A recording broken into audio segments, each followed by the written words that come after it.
गौरवपूर्ण बिताया हुआ एक घंटा कीर्ति रहित युगों से कहीं बेहतर है। वो तो एक युग पुरुष थे। Men in flesh and blood will come and go, but institutions live forever. उन्हें डिफाइन करना हो ना एक लाइन में, the Pioneer of economic transformation. न तुमसे पहले कोई ऐसा था, न तुम्हारे बाद कोई ऐसा होगा। जो जीवन की हर जंग जीत जाए, वही सरदार मनमोहन सिंह जैसा सिकंदर है। He will remain a cult figure for generations. देखिए, गौरवपूर्ण बिताया हुआ एक घंटा कीर्ति रहित युगों से कहीं बेहतर है, और वो तो एक युग पुरुष थे। जितने पल भी उन्होंने जीवन में बिताए, वो सब ही गौरवमयी थे। आज अफसोस इस देश को नहीं, पूरी दुनिया को। पूरी दुनिया उनकी जो आर्थिक व्यवस्था पे पकड़ थी, उसका लोहा मानती।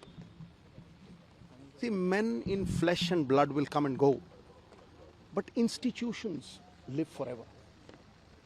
वो एक ऐसा इंस्टीट्यूशन है who has left indelible imprints on the sands of time.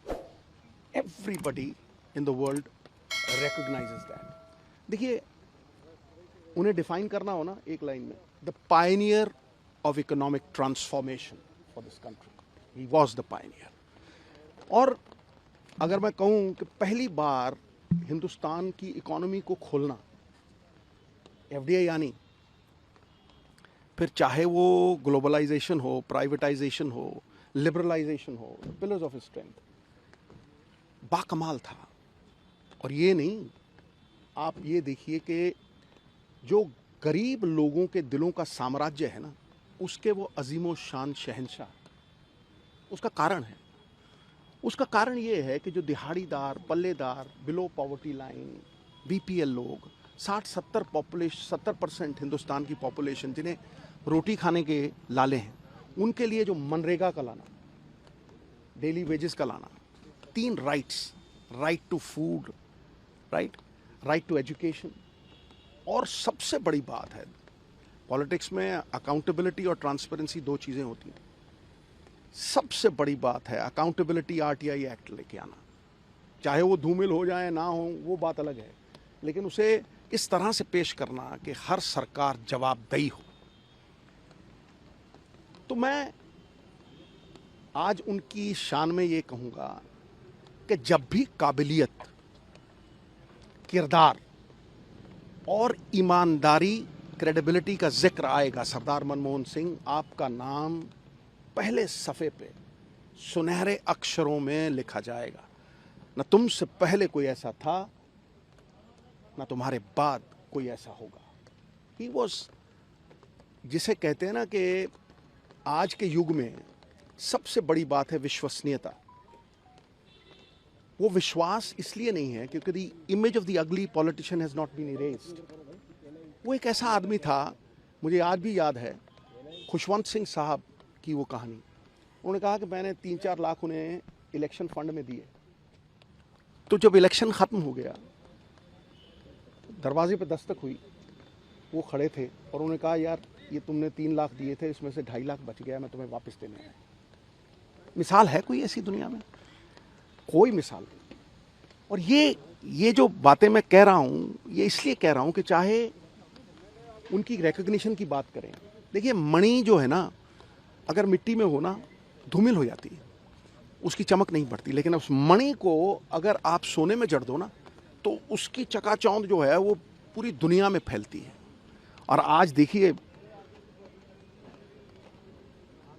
फूलों की खुशबू हवा के विपरीत नहीं जाती, लेकिन मानवीय गुणों की खुशबू चारों दिशाओं में, 10 दिशाओं में आज फैली हुई है ना।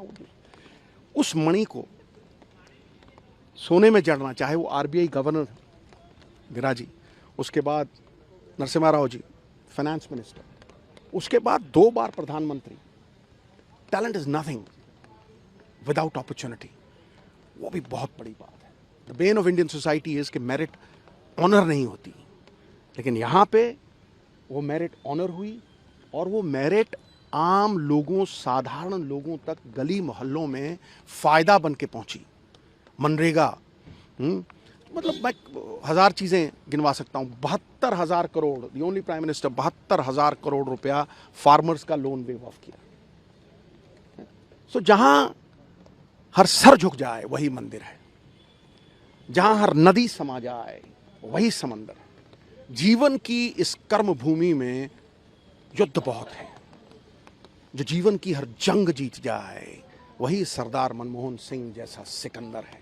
सिकंदर वो नहीं जिसने भय से दुनिया पे काबू किया हो, सिकंदर वो जिन्होंने दिलों पे राज किया है और करेंगे। The legend will keep growing and he will remain a cult figure for generation. ABP Ganga, खबर आपकी, जुबान आपकी।